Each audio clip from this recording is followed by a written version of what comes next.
Why, therefore, can the two parties not get together? Why can they not, at the very least, have a kind of non-aggression pact where they stand down in certain seats where one of them plainly doesn't have a chance? It's a very good question.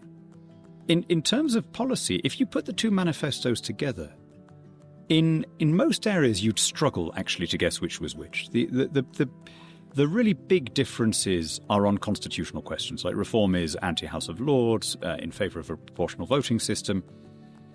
But on the other things, by the next election, the Tories are, I'd have thought, absolutely certain to go into the election with a sort of anti-ECHR, anti-net zero platform. So what's the problem politically? The two parties are very geographically complementary. Although their manifestos are similar, their electorates are not.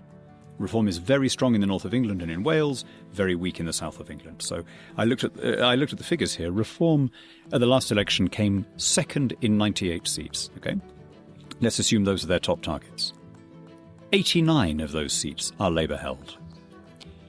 60 of them are in the north of England, 17 are in Wales. These are generally seats that the Tories either never won, have never held, or won only once in the exceptional circumstances of 2019 when they were against Corbyn.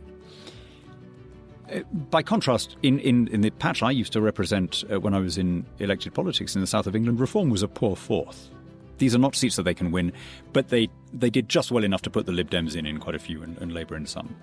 So it should be an easy enough thing for the two parties to agree. And if we were all like Data from Star Trek, they would have done by now. If we were all logical, cold, calculating machines, we would have done the deal.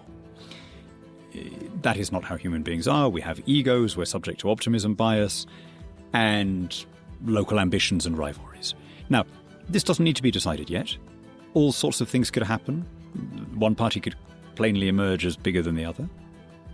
But I would just caution, if there are any Tory or Reform people listening to this, I would caution against making decisions now, for example, on where you select your candidates, that will make it very hard to do a deal should we need to closer to the time.